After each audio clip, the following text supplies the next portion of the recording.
It's great to be joined here in the studios here at Roseworthy by Tony Piccolo, the Member for Light. Tony, thanks for joining us. My pleasure, Ricky, and hello to your listeners as well. Yes, thank you. Look, always great to have some of our local representatives join us. You're just outside of our zone. I think it's Kangaroo Flat Road is where the Light electorate starts in the north. You've represented Light for, 17 years now? 17 years this month, yes. Yes, and so the electorate, you were telling me off air, has changed quite a bit in terms of its size from then till now. When I first elected in 2006, my electorate started at Davern Park and finished at Greenock and Hamley Bridge to the north. Right. And so over this time, because of the growth in the area, the urban growth in the area, the boundaries have shrunk. Not only shrunk, but they keep changing.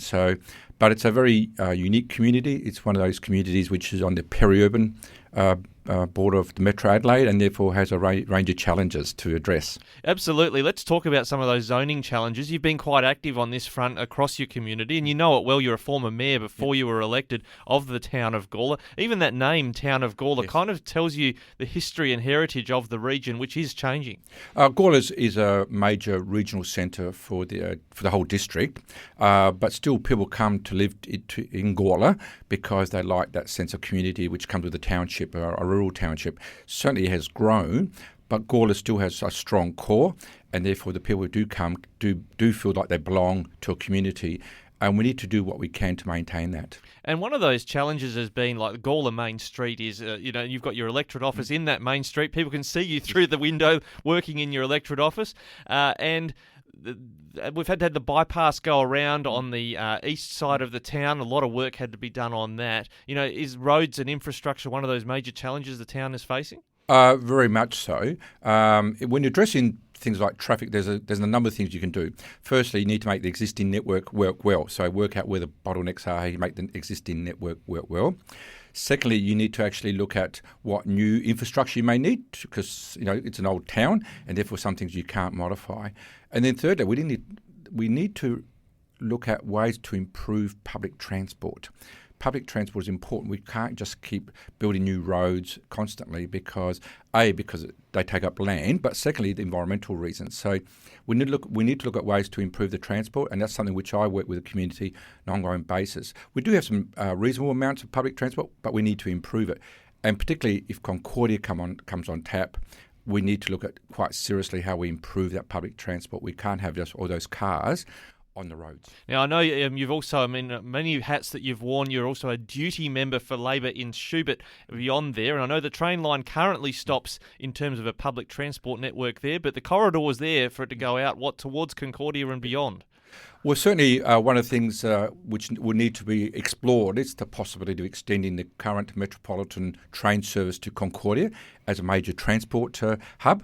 Now, the only issue there is that the rail line crosses Murray Street, and what you don't want is trains every 10-15 minutes crossing Murray Street during peak times. The town would come gridlock. So we need to look at ways we can actually do that, or some other ways of actually improving public transport. Not only public transport, things for economic development.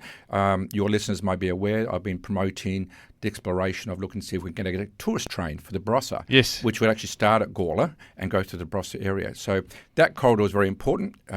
It is leased out to a private company at the moment, but still owned by the government, and the government doesn't have any plans to sell it. So we need to explore how we use those corridors for the benefit of new communities, but also businesses in the area. I know there's some people who might be listening or seeing this and thinking of the debate about that rail corridor and about whether is it Genesee in Wyoming or has it changed hands now? Whoever's looking after it. Well, they actually still have it, but the company's changed names a few times. And yes. I can't remember the current name. But there are trees and other things growing on the railway line at the moment. Is the Labor government looking to do anything to get that a bit cleaner, or at least so it's a step towards being used in future?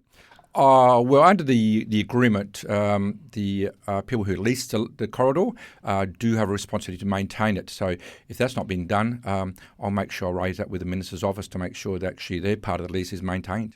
Now, let's get back to that zoning topic. You've been very active on this front. As you say, it's it is still a regional centre, but a more rural type town, but now it's growing in a metropolitan suburban sense. Where are some of those flashpoints where residents are saying they're concerned about the change in land uses? Well, one of the discussions at the moment happening is there's a proposal to change the zoning of the Vidulus Nursery, which is at the southern end of the built-up part of Gawler at Epsom Park, and certainly there are concerns raised by residents about the impact should that rezoning happen. And it's a case of the case isn't that we don't need more area for employment, but where's it best placed to have minimal impact and maximum positive effect. So the concerns raised by residents is that it would actually make a situation with traffic much worse than it is already now. The built form, the scale of the proposal in a residential area is just disproportionate. Around issues around noise, etc. So residents are saying, look, we understand we may need this, but there are areas of Gawler who actually want this investment. And so the council really needs to explore more broadly what is the best place for these developments in the town if we are to maintain that core element and what's good about Gawler. So in essence, if it's Vidulus, and I know the nursery well, I've gone there looking for fruit trees, does it actually end up maybe needing to resituate somewhere else if it's going to be a larger style operation? Well, it won't be a nursery as such, I'm not aware of, but it'll be basically the site is 10 acres. Less than half is actually used by the nursery at the moment, and it is a good nursery. I've bought my fruit trees there recently too. And but the whole site will be actually in what's called an employment zone. Just to give your listeners an idea what an employment zone means, essentially a bulky goods zone, a bit like Gawler Park, just further south, and that's the sort of scale it is. Now, just to get an idea, most houses around there are standard houses, residential area, and they have maximum heights of around about 3.3 metres. An employment zone has a maximum height of 13 metres. Right. Okay. And you're going to have these big concrete buildings, right, way out of character. And that's what people are saying is that it's an entry point to the town. Is that the appropriate sort of development we need in this location, given the traffic issues, that actually, is the right location? So the question is, can we make it work? The question is there a better location to make this a net win for the town? And on the northern front, you've got the Gawler Belt, the Ward Belt, and then we're getting up here to Roseworthy, and there is housing development going on there. Are we going to see just urban sprawl in this direction? There's some concern farmers raise that this is good farming land. Well, we won't get urban sprawl beyond the urban boundary which has been set. And as you'd be aware, this is part of a food production area now, and that will protect those food growing areas from future urban development. So the area which is Concordia was part of the 30-year plan, and so anything outside that 30-year plan would require quite major changes from happening. So we can be confident though those sort of sprawls won't happen, and nor should they happen. The Roseworthy development is actually part of an extension of that town, and designed to make, if you like, the Roseworthy township much more viable, and so that will be the extent of that growth. And I gather at some point you hit that Barossa legislated protection zone as well in the Concordia direction. That's right. Well, that's absolutely true. And this part here is also part of that same legislated area. So parts of Light Regional Council is part of that. So the Gawler River is the boundary to that area, and so things sort of north of the river actually are protected under legislation, and should be so. Now, one last one I wanted to touch on is we were disappointed to see the Gawler Christmas pageant couldn't go ahead in maybe not just last year, but the year before. I mean, COVID's made it hard for all sorts of public events. You've worked with some community members who are keen to see it get up and running, and indeed other events and festivals centred on Gawler. Very much so. It actually happened for some years now.